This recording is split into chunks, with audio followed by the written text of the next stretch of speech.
Have you ever looked in the mirror and thought, am I really living the life I was meant to? Welcome to Female Fluence, where we stop waiting for permission and start remembering our power.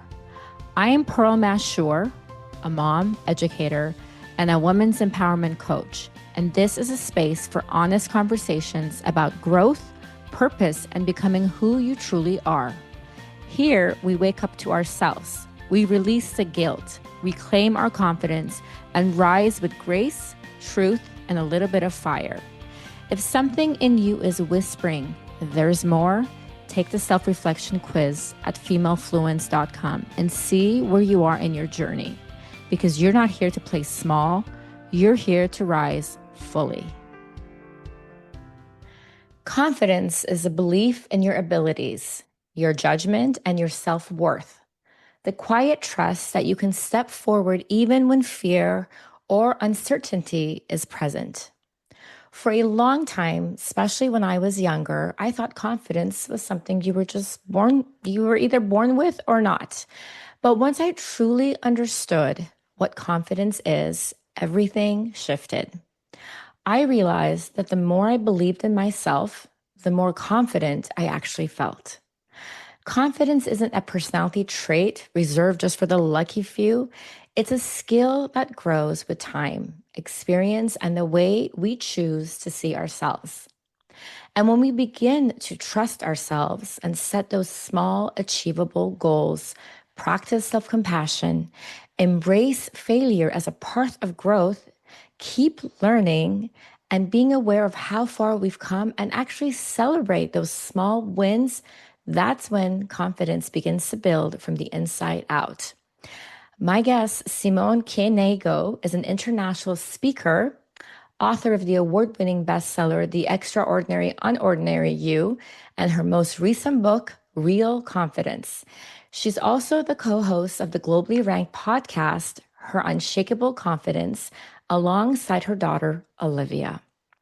A two-time TEDx speaker, her work has been featured on ABC, NBC, CBS, Entrepreneur Magazine, and Yahoo News.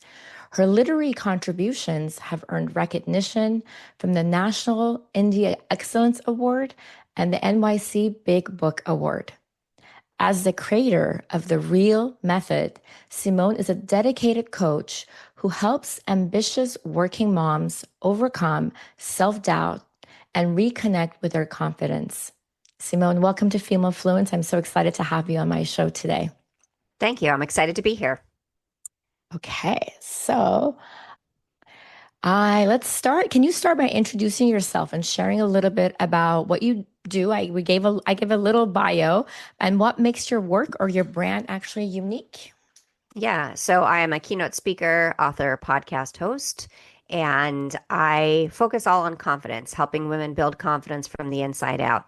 And I think there's a couple things that make my brand unique, but the biggest thing about confidence is that you build it. And another piece around that is the vulnerability piece, because I think a lot of times we don't talk about that. We don't talk about what we struggle with. And in terms of building confidence, you have to understand that we all struggle in order to be able to move forward.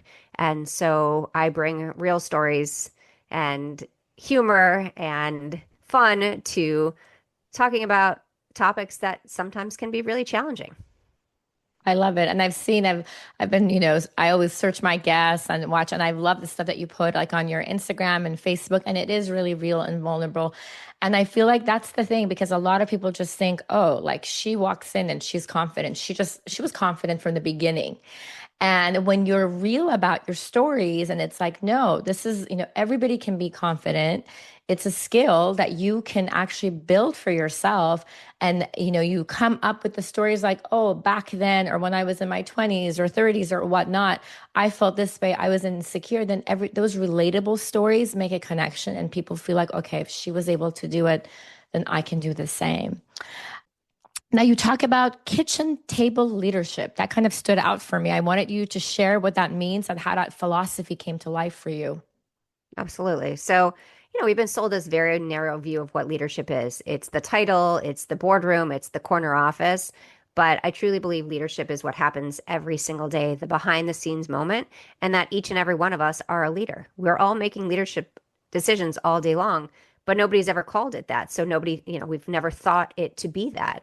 And so many of our decisions, big decisions, happen around the kitchen table. I mean, for us, we have 6 children. We adopted our youngest 3. Those decisions happened around the kitchen table. I mean, those are big decisions.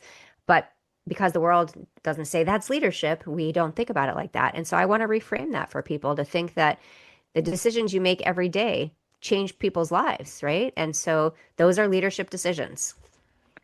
I love that, Simone, because I think especially as moms, and my gosh, 6 kids. Wow. I have 3, so I'm just gonna say wow. That's incredible. But yes, as moms, especially, I feel like we're in that kitchen, right? We're making the meals, we're prepping the schedule for the week, doing all of that. So really, I mean, it's leadership is about that. You don't have to have a title next to your name, to be a leader. That's what we're doing all the time. All the scheduling that we do, managing the kids from summer schedules to weekly schedules, everything. And, if you have to have those real serious conversation about something that's kind of delicate within your family, it is usually done around the kitchen table. So what a great terminology to come up with. I really like that.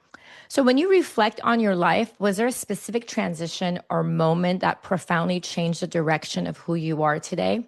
Yeah, I mean, definitely. In 2015, I was asked to do something completely out of my comfort zone. I was asked to climb a mountain. I am not a climber. I live in Florida at sea level. I have 16 steps in my house and I've gone camping twice. So, and I was asked to climb Mount Was this Kilimanjaro. like a dare? Like who asked you? So, Like, so it wasn't a dare. A friend of ours asked me. So he had actually climbed Kilimanjaro the year before, raising money for the Livestrong Foundation. okay. And he called my husband and asked my husband if he was interested. And my husband, the way I tell the story, my husband said, 1, 2, 3, no, thank you. Call Simone. And he did. And I said yes for a couple of reasons. One, for a long time, I was the people pleaser. I called myself the yes girl because you know, I didn't know how to say no, right? I wanted to make sure everybody was happy. And the second part was I was really struggling. And at that point, I knew that I needed to get out of my own way. I knew I needed to get out of my comfort zone. So Kilimanjaro happened to be the vehicle.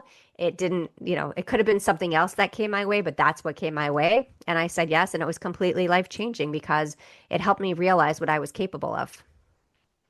That's incredible. I mean, how was that journey in general? Were you Yeah. terrified? So yeah, there are scary parts. You go up to 19,341 feet, so it is pretty high, and you're you're not sleeping very well. How long did the whole journey take you? 5 days up, 2 days down, Okay. and then we got there a couple days early to kind of get used to. You start at like 5,000 feet. So I mean, for me, 5,000 feet was already high because of living in Florida, and then stayed a couple days after to kind of decompress after it. And it would be very hard to jump right on a flight after something like that. But yeah, I mean, it was life changing. I didn't know anybody who was on the team. And not only was I climbing with people I didn't know, I actually had a tent mate. She turned out to be fabulous. But so sharing space, so leadership at elevation and sharing space with someone I didn't know in a tiny little 2-person tent was also, again, leadership. So Of leadership happens course. all around us. Incredible. Wow.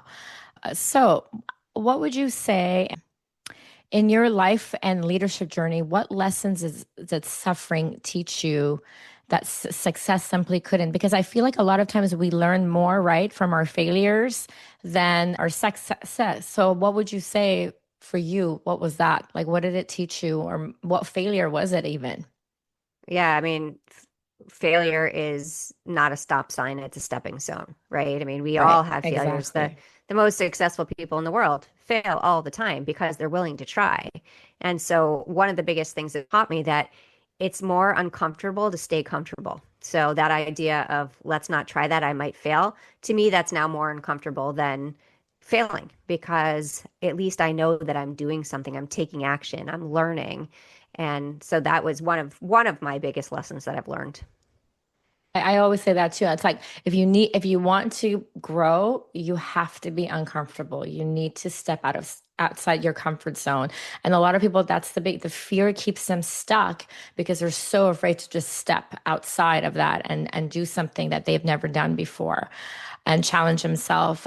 Now, how important do you think, again, I guess when we say at the kitchen table, right, is it to acknowledge our failures within the family? And how can those moments help us all grow and have more honest conversations? Because many times, we celebrate, one of your kids does something amazing, they win a game, and when you go out to dinner.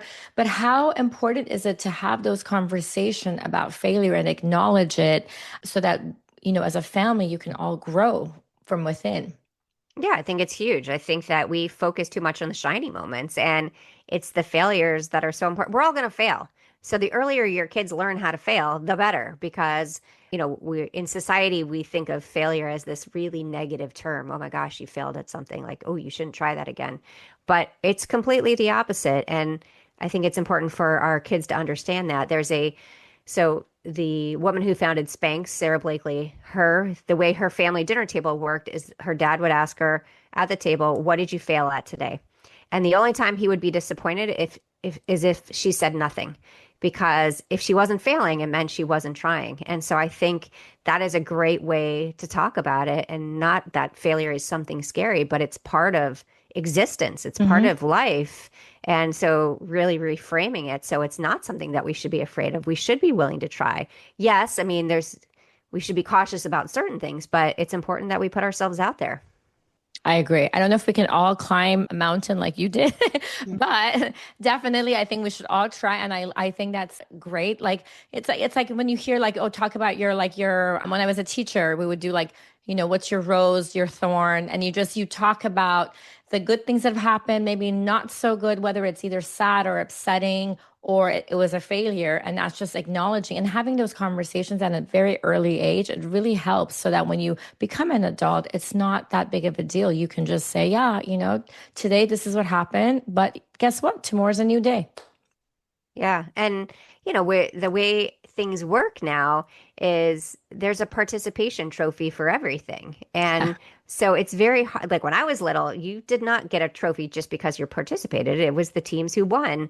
And so when first of all, when they expect something every time they do something, that's one piece that's really hard. But also when the first time that doesn't happen, they don't know what to do with themselves. And then the third part is that the expectation, it's disappointing for the kids. Like it doesn't really mean anything. So when they do something really big, that's really important. They're kind of like, it wasn't that big of a deal. I've already got all these other trophies, right? So I think that is also so important that our kids understand that, failure is part of it Mhm. and learn it early. I love that. And I think it's great that you bring this topic on because I feel like a lot of schools, I mean, I've noticed it in like with my own kids or when I was teaching, things have changed. It's like everyone's so afraid for their child to be disappointed. Like we don't Mm, want them to feel disappointment, which is part of life. And it's like, oh, well, no. And a lot of like award ceremonies and things like that have been canceled or they've been modified. Like you're saying, there's a participation award versus before it's like, okay, this is life. Like you go in and you didn't earn the award, you didn't. And you say, okay, next year I'm going to try harder and hopefully I can get it. And that's just part of life and growing. But now it's like it's like there's a band-aid in all this, these real feelings that kids are not supposed to feel, and they're not going to know. Like when you go into the real world, like things are going to happen. Someone's going to get promoted, someone isn't. There's not going to right. be a little like sticker and award for every single person, right? Yeah. And when it comes to sports too, I mean, so all of these kids that are getting trophies all along the way, they all think that they're going to make the NFL or the NHL or the NBA because, nobody's ever said that, okay, this is the top team. These are, they won versus, oh, everybody's a winner. And, Mhm. I just think that we need to think about that a little bit more because I think in the long run, it's a negative thing for our It is a kids. negative thing, and it stops their growth, right? Yeah. Which Yeah. doesn't help the confidence level. So it's all connected. Now, do you believe that the version of ourselves that we show, like most people publicly, is truly who we are? Or do people usually mask. They've Mm. learned to kind of wear a mask and pretend to Yeah. be confident, right? Or whoever that they're not. Yeah. So, I mean, I performed for many years, right? I wore the mask pretending I was something that I wasn't, right? I was pretended to be super strong. I didn't cry. Everybody thought I had it all together because I had 6 kids. So I must, be so organized. And for me, I'm like, okay, I'm holding it together by a thread, right? And I thought that if I started crying, that I couldn't stop. So yeah, I think most people are showing their shiny moments until you tell someone that you're struggling, they usually won't admit it, right? So, Yeah. what I've realized for me is the most important thing is to just be completely honest and say, here's what I'm going through. And it's been crazy the doors that it's opened for other people to say, really? You struggle? Oh yeah, I struggle. And then they're like, okay, well, let me tell you about what I struggle with. And so, yeah, I unfortunately I do feel like most people are hiding behind a mask. Not all, but a lot of people are because they don't know how to have the conversation. They're afraid that they're going to be judged. I call it the voice inside your head. I call it the what if whisperer, right? Oh my gosh, what if they judge me? What if I fail? What if I'm not Hmm. enough? And it's so important that we do share what we struggle with, that we're real and that we're, radically authentic so that we can live our best life because it's not fun pretending and No, it takes a it lot of drains you time. out, right? Yeah, it takes a lot of time. And I love how you help it more like you said, the put together woman who's struggling with because usually you think it's the woman that you see that enters the room and she looks beautiful and has it all together, hair's done, makeup's done, like she's fine, she doesn't have any struggles, she's just like perfect, she wakes up, she's perfect. And it's like, oh, it's the lady that's like looks insecure and she's sitting in the corner. Those are the only people who need help. So I love how you're acknowledging that because that's not necessarily the case. There's a lot of times you can see, like it's happened to me even like when I'm talking to like I try to have a conversation with someone who's beautiful and just looks, but they can't. They're like they just seem so scared. They just stand in a corner. They don't want to socialize and it's like they just, have this mask on and an armor and they just stay in the corner. But if you saw them far away, you would never think that would be the situation. Yeah, 100%. And again, we don't know what anybody else goes through, right? We have no idea what they're struggling with until they tell us. And Yeah. that for me was like the big eye-opening moment of saying, yeah, I'm going to tell you what I'm struggling with. If you ask me how I'm doing, I'm going to tell you. So when someone says, "How are you?" Yeah, I'm going to tell you. So You're be like careful the what you real ask version. for because, that when a lot of times when you say, "How are you?" "Oh, I'm fine." Do you know what fine stands for? Freaked out, insecure, neurotic, and emotional. So when people say they're fine, they're not fine. They're struggling. They just don't know how to tell you. You're right. Because just even with that word fine, it doesn't really seem like it's real or authentic, right? Like, I'm Yeah. okay, I'm fine. Yeah. Yeah. Which means that like I'm barely getting by, right? Yep. I'm really struggling, but I'm not going to tell you. I'm just going to put on my Pretend. smile and keep Yeah. going. Yeah. Yep. Very true. So now looking back on your own journey, can you share an experience that challenged you deeply and ultimately revealed your resilience? Mm. Well, raising 6 kids, I would say that was a big one. Our So you youngest, adopted 3 kids. Where yes, did you adopt them from? Ethiopia and South Korea. So our Okay. 21-year-old and our 18-year-old are from Ethiopia, and our 19-year-old is from South Korea. And so they're out of birth order because our first adoption was our son Noah. He's from South Korea. So even though it's like age-wise, our son Ari, and then Noah, and then Millie, but Noah was our first adoption. And Noah, it was a very hard transition. So Noah is on the autism spectrum. We didn't know that at the time. I mean, he's amazing. He's in college. He does all the things now, but it was really tough. I mean, he cried all the time, no matter what we did. If he had clothes on, if he was naked, if he was in the bathtub, he was Mm. in the car.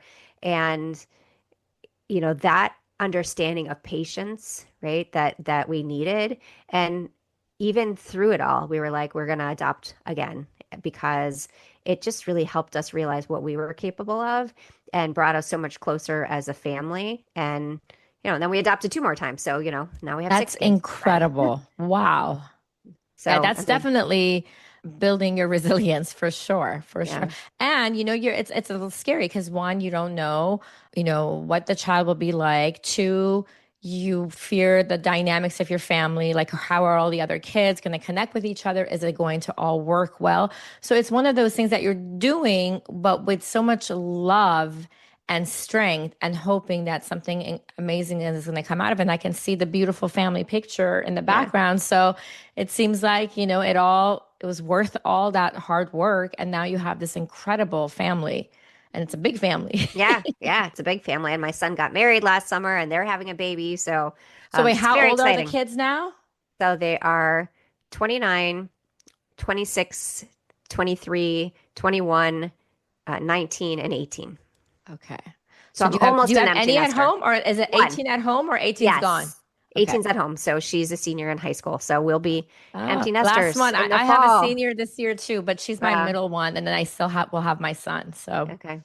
Yeah. I mean, it goes by fast. it's fast. It's fast. It's exciting but kind of heartbreaking. Yeah. Agreed. Right? So many people say to ignore the naysayers, right? Because we talk about that. Those are the negative energy that can be challenging. Were there moments in your upbringing that like helped you build your resilience? And if you had people around you that were just negative, like even when you wanted to start doing what you're doing now, like, oh, you're Simone, you're not going to be able to do this. You're going to do a TEDx talk. Yeah. I doubt that. I don't think you can manage. Like, those people who bring that kind of energy, and the moment you're excited and you want to share something, and they just squish your dreams, and then you just leave like with this horrible energy. Yeah. I mean, definitely. I'll give an example of just climbing Kilimanjaro. I had people ask me, "Oh, that's interesting. Do you really think you're going to make it to the top?" No, I think I'm going to make it halfway. That's why I'm doing it. Thank you so much for your support, right?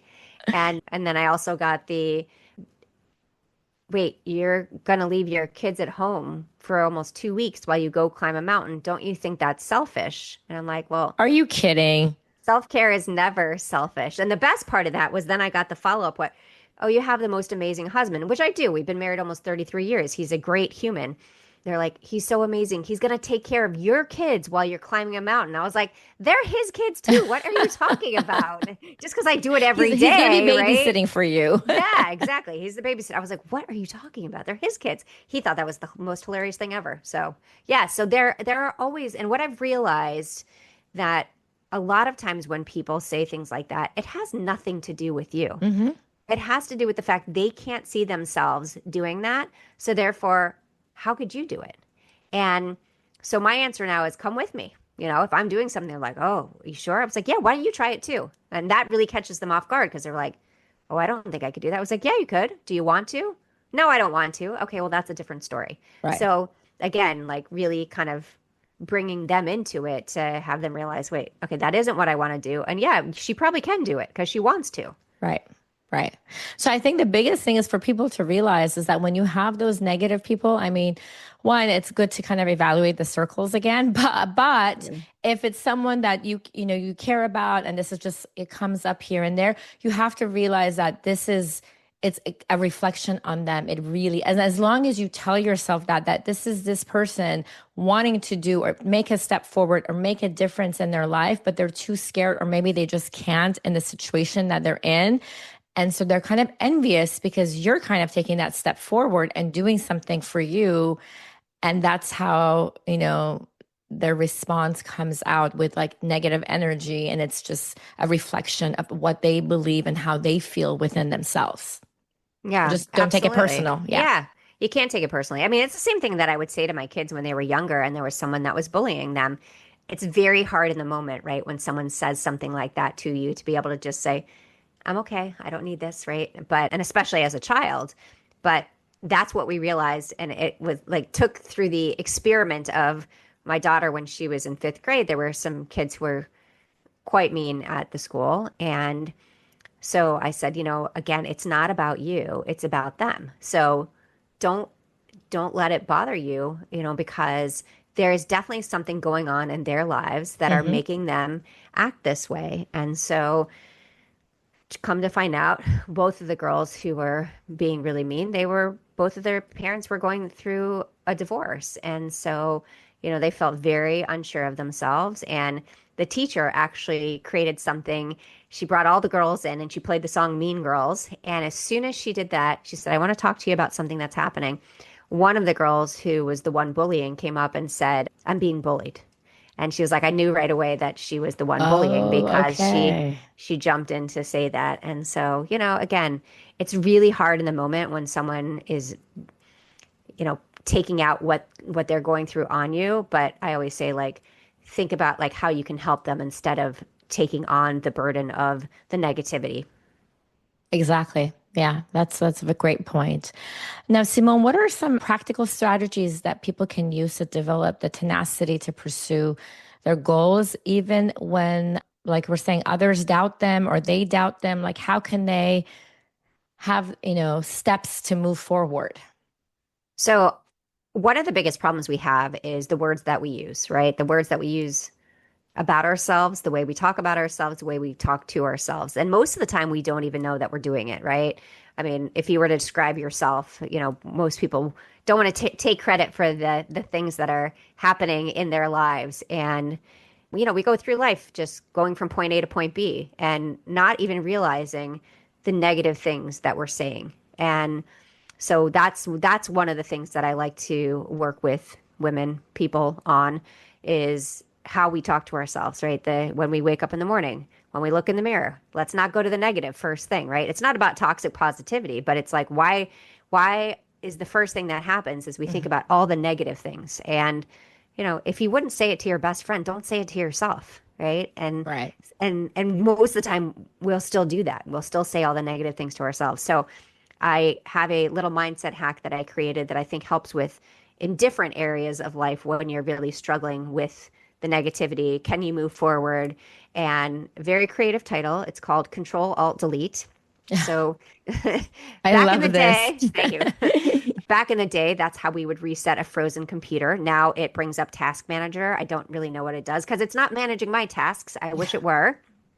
But sometimes our minds freeze too, right? We get stuck in that comparison game, we spiral in self doubt. So, control is about awareness, right? What's the thought that's running your moment? What's the thought that's running your day? Is it real? Is it helpful? Most of the time, the answer is no, right? It's the story that we're telling ourselves. Alt is about alternative. Tell yourself a better story. Instead of telling yourself that you can't do something, yes, I can. Watch me, right? Instead of asking yourself, what if I fail? How about when I succeed, right? I mean, we just finished the Olympics. Do you really think the athletes go to wherever they are, the top of the mountain, that they're going to ski down and say, this is going to be the worst run of my life? I'm really going to suck at this today. No, they don't. They build themselves up. They tell themselves what they're capable of. And that's what alt is about, right? You can look at it with fear, but you can also tell yourself that you're going to do this and you're going to rock at it. And then finally, delete. Delete the habits and beliefs that don't serve you. Delete the comparison game. Delete the idea that you're not good enough. Delete the belief that you need to wait until you feel ready, right? Waiting until you feel ready is like waiting for IKEA instructions to actually make sense. It is not going to happen, right? It's about taking action now. So anytime I'm struggling with something, that's what I go back to. Control Alt Delete. And That is such a good, quick, easy hack. I hope all the listeners are going to take this, write it somewhere in their phone or somewhere, because if you're all of a sudden somewhere, you're about to even get on stage or do something big, it's such a good reminder. And you can just see like a computer, like, okay, you're going to reset yourself. mhm. That's it. Like you're going to start fresh, reset the computer, and then move forward. So great hack. Love Yeah. Thank it. you. Thank you. Love it. Okay. What boundaries do you think we should set with ourselves to protect our growth, Mm. focus, and sense of purpose? Because boundaries are big, right? It's when we break those boundaries that it's like we're the people pleaser, we're giving up so much of our time, our energy is depleted. So what kind of advice do you have, or what boundaries should we really set personally for ourselves? So when I talk about boundaries, first, let me start with that. My second book, what I talk about is the real method, which stands for respect yourself, embrace your failures, ask yourself what you want, and live without limits. And I start with self respect because I think that's foundational to everything that we do. And boundaries are a big part of self respect, right? we don't need to say yes to everything, right? No is a full sentence. When you say no, it opens the door for things that you really want to say yes to. But when we're constantly saying yes to everything, we don't have time to do the things that we really want to do. And self-respect is not selfish. Saying no is not selfish. And there's ways you can say it where it isn't because you're like, oh, I feel so guilty. No, like, thank you so much for asking me to do this. Right now, my plate is full, but I really appreciate you thinking about me. That's it. End. You don't need to say anything else. And, time management, right? Again, at work, when someone says, oh, can you just do one more thing for Hmm. me? No, because that's not part of my job, right? So often we have people that will just like dump things on our desk. Well, when you show your self-respect and you say no to these things, then people get it, right? They're not going to keep dumping things on your desk because they know you're not going to do it. And that to me, well, I mean, those are a couple of the things. There's so many boundaries we can set, and boundaries with our kids and boundaries with our spouse in Hmm. terms of, hey, like the idea that he's watching my kids. I mean, It's crazy. he helps with everything, right? He honestly, we've been married, like I said, almost 33 years. He calls every day on the way home and he says, do you need me to stop anywhere? How can I make your life better? And, Oh, yeah, wow. It's a great yeah, sentence. yeah. How can I make your life better? And, but that came through years of figuring things out. And what are the boundaries that I'm setting? Am I doing every single little thing? No, I'm not. Like, it's a shared partnership. And It is. it's so important that we think about it that way. The other thing I've noticed is that when you have like a certain boundary, like if you don't have these boundaries, and then all of a sudden, whether it's with friends, children, maybe your mom, whatnot, and all of a sudden you decide you have those moments and you're like, okay, I'm changing things. I can't live like this anymore. I'm going to lead to burnout.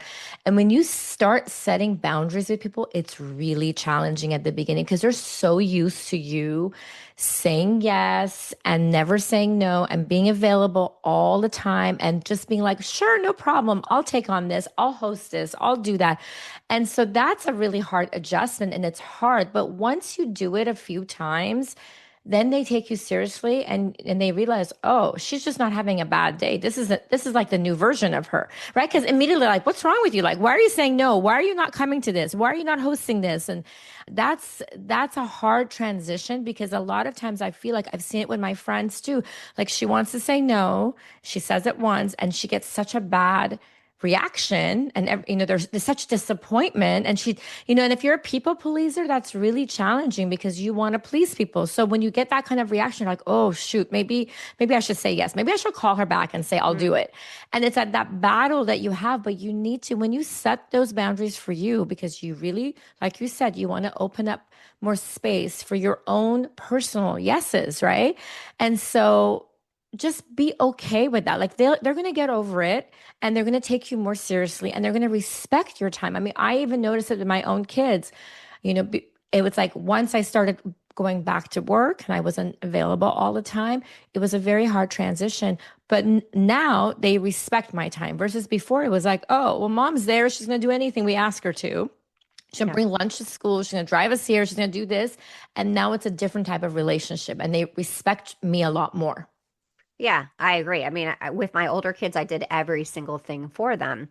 And with my younger kids, like especially now my daughter who's a senior, I'm gone a lot for work. And so she doesn't resent me for it, but she knows how to do all the things, right? And so the time we have together isn't about complaining about, well, you weren't home or I saved my laundry all week for you. She doesn't do Oh that. God. Like, she knows how to do the things, which I think is so important because we just don't want to get frustrated all the time. And that's the thing when we say yes when we really mean no, like we don't feel good about it. And again, like I said, no is a full sentence. But if you feel like you need to say, hey, I'm not coming to this because that's okay too, right? But when they say, oh, no, you have to, I already said I'm not coming to this because I love you, but I'm full right now. Like this is something I can't do. And I know like with my husband and his mom, so his mom passed away a few years ago, but she would be so demanding about stuff and it would make him so unhappy, but he still felt like he had to do it. Hmm. And I said, you can't say yes to everything all the time. You're completely burning out and it's more of a game than anything. I mean, love her, but there's so much of that. And so often that's what's happening with the people around us. It's like a game to them when this is really our life. Yeah, and then they make you feel guilty. And then Hmm. once you get into that guilt, it's like, okay, I'll say yes. I'll do it. Yeah. I'll do it. Yeah. Yeah. Very true. Now, tell us about your book. So you have your second book out this year, which is very exciting. It's called Real Confidence: A Simple Guide to Go from Unsure to Unshakable. Great title. So what Thank made you you. decide to write this book, and what can readers expect when they purchase it? So I'm someone who struggled with self-doubt for the majority of my life. I really, until I had my Kilimanjaro moment, which helped me realize what I was capable of. And it sounds cliche. Oh, she climbed a mountain and she changed her mindset. But, I think it is that getting uncomfortable piece that makes such a difference. It's the taking action. So my book is about my real method, and it breaks it down into simple steps that you can take and exercises that you can do, and obviously stories stories about my life, stories about other people's lives to show what's possible when you take these steps. And the best news or great news is that it made the USA Today list on the first week when it came out. So, it's definitely resonating. And I think the most surprising thing is that I really wrote it for women, but some of the best feedback I've received has been from men, where I had a friend reach out yesterday and she said, I gave it to my dad. He absolutely loved it. And he just bought it for five of his guy friends. I was That's like, okay, great because I perfect. think we automatically think, oh, men are just confident. I mean, they're not. They go through the similar issues in different ways, but that's wonderful. Yes, very true. Yeah. I'm so glad to hear that, and I love the fact that they are realizing it and getting your book and saying, oh, okay. I don't need to like hide behind this and just be like, oh, I'm confident and I know everything. I need to see what I can do to become better. Hmm. Yeah. It's all about the work you put in behind it. I mean, All the confidence work. is a It skill that you is build. absolutely, You said it at the absolutely. beginning. So, Yeah. yeah. Yeah.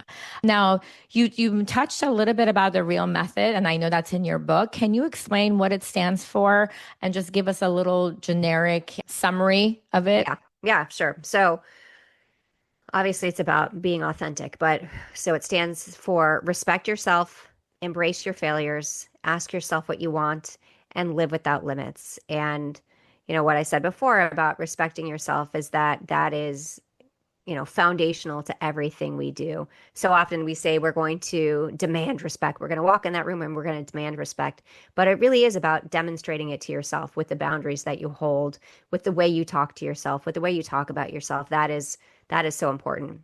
Embracing your failures. Again, failure is not a stop sign. It's a stepping stone. It's how you move forward. You have to fail. Like, you have to fail. That's just part of it. There's not one person in the world that doesn't fail at something. And ask yourself what you want. I think this is crucial for women, but I guess it's crucial for men as well. Hmm. We are going through our lives doing everything for everybody else. And we don't take the time to stop and say, is this really what I want to be doing? Like, what did I want when I was a kid? Looking back and Hmm. saying, okay, like the kid who wanted to be the rock star or the actor, that kid still exists in there. And so there's so many things that you can do to fill your cup. I'm not saying quit your job tomorrow. I'm saying that there's plenty of stuff on the side, volunteer roles and any kind of arts enhancement, anything like that can be so fun to kind of go back to your childhood and say, oh, yeah, I really remember how much I love doing that. And the last thing is live without limits. We limit ourselves from the second we wake up until the minute we go to bed. I'm just a stay at home mom. I'm just so and so's wife. I'm just a volunteer, really justifying our existence. And we don't need to justify anything. Like, we're all unique. We all make a difference in the world, and we need to change the way we see ourselves.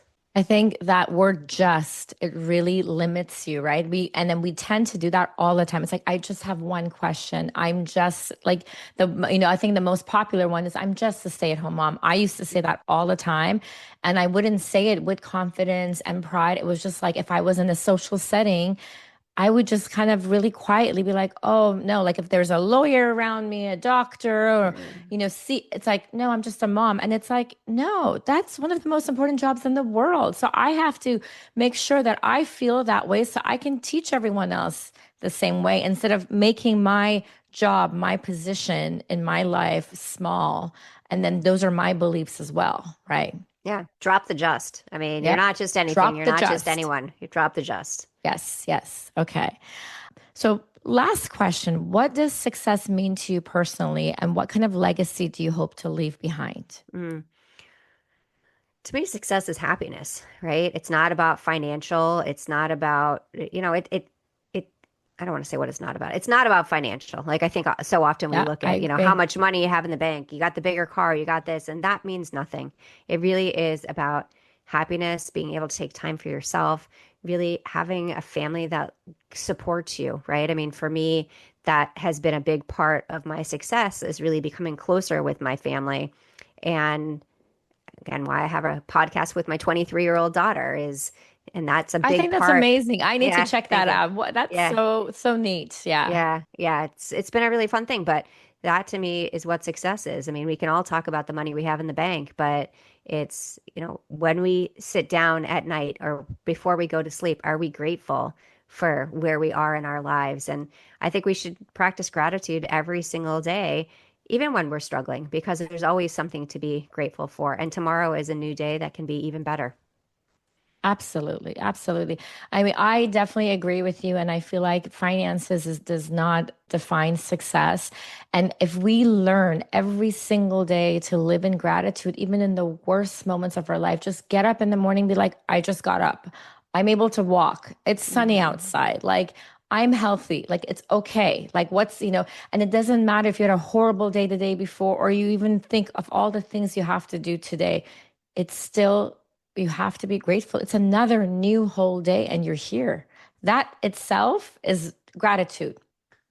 So, 100%. yeah. Yeah. And I think, for me, it's positive affirmations in the morning and it's evening gratitudes because I really want to end my day because days are stressful. I mean, I'm Hmm. not pretending that it's not. Like we all have a lot of stress in our lives, but I want to end my day in a way where I'm like, okay, I can go to sleep now because I am thankful for something that happened today. And, you usually don't have to search too far. It could be your favorite cup of coffee, whatever it is. Yes, just You're sipping grateful that for coffee. Like for something, me, I feel right? like just holding my mug and like sipping it without being rushed, that's like Mm-hmm. gratitude right there. Yeah. Yeah. I mean, we just have to look at it differently, right? I Yes, mean, perspective. yeah, because so often we just want to look at the negative, and that's not what's going to move us forward. Yeah, for sure. Well, Simone, it's been so nice talking to you. I've loved this conversation. And I think what you're doing and helping everyone learn that they can be confident no matter who they are, what stage they are in life.